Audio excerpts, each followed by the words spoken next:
I got a scholarship in football, went to Lincoln University, and then I got back into it once I graduated. That's when I actually met Rick James. And Wow. Go Blue Tigers. Hell yeah, hell yeah, hell yeah.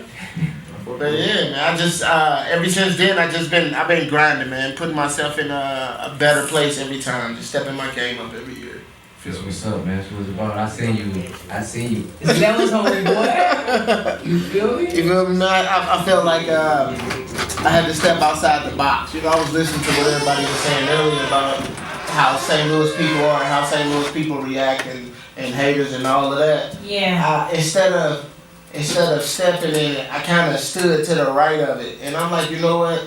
I'm gonna do something different. So what I did was I focused on the business of it instead of focusing on the music. I mean, I had music, I got product, I got the talent that I had. I started focusing on the business and started working with people that made way more money than me, and now those people are now investors. You feel me? I took a different route. You feel me? A lot of people don't make it so that far because they don't have the financial backing that they need to make it. So most people looking for a record deal.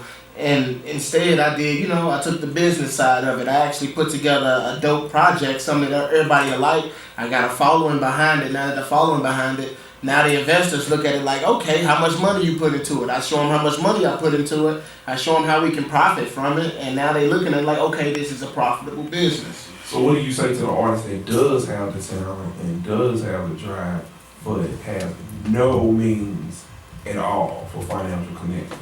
What do you say to the guy that's good enough but is constantly getting screwed over because I don't have that. I don't have that outreach. I don't know these people. The people that I know don't know these people. You know what I'm saying? And there's people in that position. You're right, because I was in that position. Because like I said, everybody start not knowing nothing. You feel me? Until you learn something. So to be honest, I just kept introducing myself. You feel me? I kept meeting people. I kept meeting people that had something going, and everybody that got something going knows somebody else that got something going. And literally through meeting people that had something going, I just kept going. I'm like, all right, if this person at this level, he knows somebody that's a level above him, I need to meet that guy. And observing, you just learn and you look and you see who making moves, you see who doing stuff, and you just grab those opportunities. Like you actually music is 90% business, 10% music, but a lot of people don't understand that. It's really 90% business, because if you got your numbers right and you got your paperwork in order, you really don't even need a bunch of music. You really need one great hit, and you can really take off with just one song. So riddle me this: where you from? St. Louis. Have you performed anywhere outside of St. Louis? Yes. All over. I've been. Now they can't see it. They can't see it. I'm gonna break this down real quick. People, they can't see it. But as soon as I say you been anywhere else, a big ass Kool-Aid green just came over your face, right? And look, I'm gonna dissect it, dog, without even having to say it. Why you smile like that so big when you say, yeah, I've been somewhere else? Yeah, because it's like, I know I've been on the road. I know what it's like to perform in front of a crowd that you're not used to, and I know the amount of love that I get shown when I'm on the road. See, the thing is, I get shown love in my city too. So it's like I can honestly say I am blessed to be one of them artists. Don't get me wrong, everybody have haters, and it is people out there that hated on me and tried to bring me down, you feel me? I kid you not, it was some funny. I took a picture of a trophy the other day, and hanging on that trophy is my graduation tassel from 2013, and then it's another little pendant hanging on it from 2014, where I got hated on, you feel me, and I ended up losing the competition, and I took 9th place, but that is now hanging on me working my butt off, going right back the next year, and I ended up taking 1st place. Showing that, you don't let nobody hold you down. You put in the work, you work hard, you get it. Now I'm finna go back again this year to defend it. But the meat of it is, I understand what you're saying. Yeah, you got the hometown love, but the expression that you had when you like, yeah, I've been on the road, is something different about the road, and it's more than just performing in a different city. Man, because people go to different cities, they're like, oh, I'm from out of town, I'm gonna kill it, and go up there and don't. You know what I'm saying? Be like, oh man, out of town and shit. But for a motherfucker that's, they'll be like, man, I did I will tell the same joke somewhere here, and they be okay, you know. But then go to somewhere else, and they're like, oh my God, I can't believe you said that. Like really? Like I delivered this the same way, the same time of day. Probably had the same amount of drinks, the same amount of smoke. There was nothing different that I did. You know what I mean? I feel you on that. But like when it comes to me, it's like they say, it's the show that I put on. When I'm on that road, not just in my city, they don't see anything like that. When I hit the road, they never seen anything like that. So when they looking at this artist, they like, damn, that's how they doing it in St. Louis? You feel me? So it's like that face was because when I when I actually put on that Bigg Rich show in other states, they go crazy. Yeah, I'm talking about crazy. I did a show in Atlanta on a Friday, and I stayed in Atlanta all the way up until Wednesday. By Monday, one of my wife's nephews, he came back like, Rich, you the only thing they talking about at school today. Everybody talking about that Fat Boy Road dance that I did Friday, and it's already in the high schools. I was in the 21 and older club when I performed, but it's already in high schools. Like, that's how crazy the love is. Like, it spreads that fast. So like, that's what the smile is about. So you said you was in Atlanta for how many days? I was in Atlanta for 4 days. I got an honest question for you. I need you to answer it. And it's some bullshit, but I got a 4-1. How many times you get hit on by a nigga in Atlanta? None. Oh. None. Atlanta's okay. So is it true what they say about Atlanta? Is it really that type of like environment? I'm gonna be straightforward 100 with you. Yes, you see that flamboyantness in Atlanta, but you gotta think, like, when I say it's a little more dangerous than y'all think, because you'll walk around Atlanta and you think you looking at the baddest chick you ever seen in your life, and that will not be a chick. And when I say they that cold with it, like, you really gotta be careful when you're in the club. Like, I kid you not, like, don't get me, I ain't a homophobic or nothing, but I ain't trying to put myself in that situation. When you're in Atlanta, you really gotta be careful, because they that cold with it. Like, when I say, did you almost? I ain't gonna lie to you. Look, I kid you not, we was at the club we was performing in, right? It was this chick, she was sitting on the stage. My brother was sitting to the right of me. She was sitting across the stage.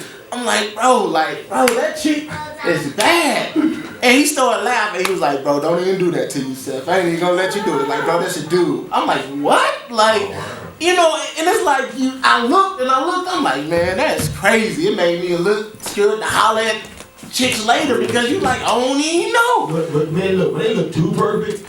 When I say it's crazy, they look like straight women. Look, like they straight. look, man, they look two women. That's the word for the hour. Two women. When they look two women, that's not one. How you spell it? Women. No, That's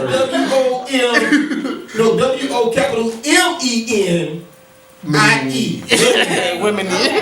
So, Bigg Rich, tell us new projects that you got going on. Right now, I'm actually I'm finna ready to release a new single called That Fat Fly Dude.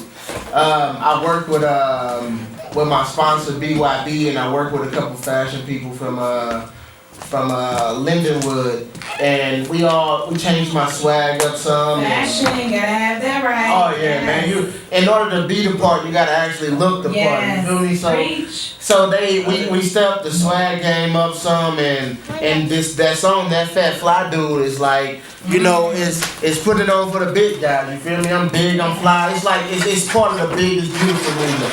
Well, So I haven't seen you in a while. I can definitely tell your swag has upgraded, baby. That's what's up. But yeah, I was hoping they said, like, everything that I'm doing right now is totally new. I'm even adding more to my shows. I actually got a live guitar, electric guitarist that's rocking with me now. Our last show, we murdered. You got your own band now? Something like that, man. I'm working on it. I'm adding elements to where I can't lose. You feel me? I'm bringing stuff to the table that nobody else is bringing. So hands down, my show is bigger than anybody that I'm competing against. I just set myself up to win, man. If you fail to plan, you plan to fail. So I'm trying to plan. You can find you at Facebook, Instagram. Facebook, Bigg Rich, BIGG is Bigg Rich, not BIG. BIGG, RICH. Instagram, Bigg_Rich314, SoundCloud, Big Rich 1, Twitter, Bigg_Rich31. I mean, Big Rich 31 Flow on Twitter. You said floor, bro. Okay.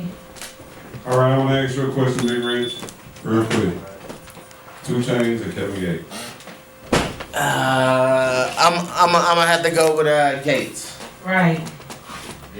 I'm gonna go with Gates because Gates. I'm gonna tell you, like I follow dude interviews. I follow dude. I listen to the different things he say. I like his honesty. Like he one of them type of people. He is just like, hey, I like his honesty. Sometimes I think it's too bold, but at the same time, it's honest. It is him. And he owned it.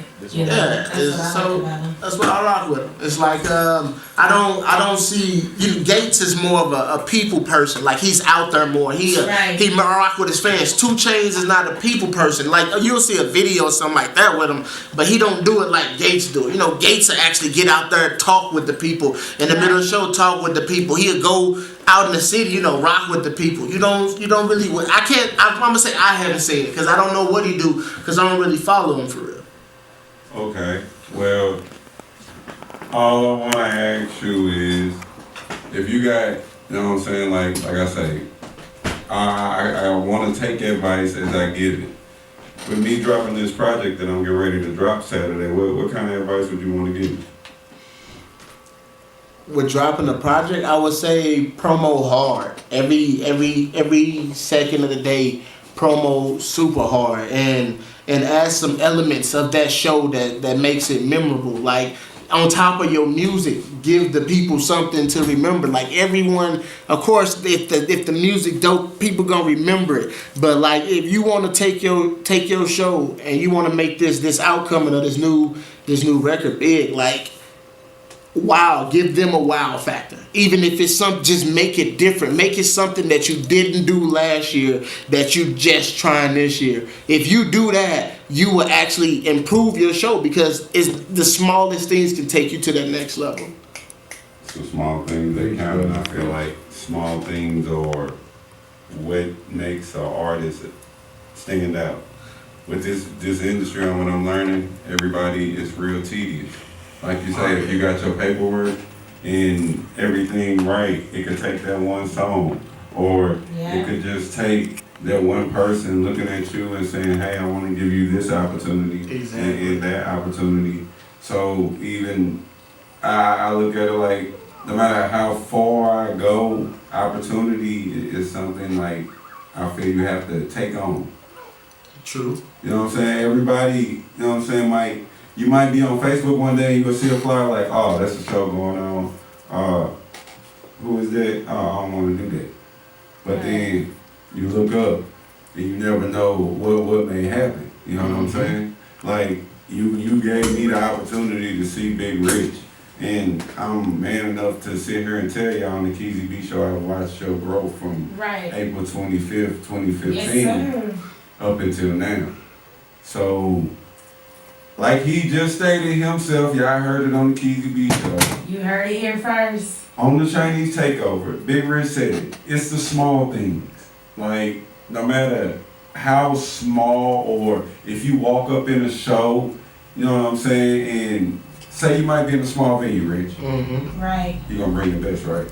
Of course, gotta be where I be, man. I say one thing that I bring to my shows now is like the confidence of a star. Like real talk. If you look the part and you actually hold that confidence on you, people will respect you without even knowing you because they don't even know they respect you just off your presence. You feel me? And they don't even know what you about to do. But when you know you got some thrax and you bring in that thrax with that confidence, it multiplies. You feel me? Last year, yeah, I was putting on big shows, but one of the things that I was lacking was the confidence. Because every time I was on stage, I'm like, I was always worried, making sure I won't mess up with my, you know. And then it got to the point where I'm like, what you worried about? They love you. Like, do you? So now when I step on the stage, the presence is different because now I own the stage. Now, I kid you not, at the show, I was like, hey, I don't know if y'all ever been to a Bigg Rich show, but we don't sit down, we stand up. So everybody stand up. And I told him, I said, hey, if you don't stand up, you ain't gonna be able to see. I kid you not,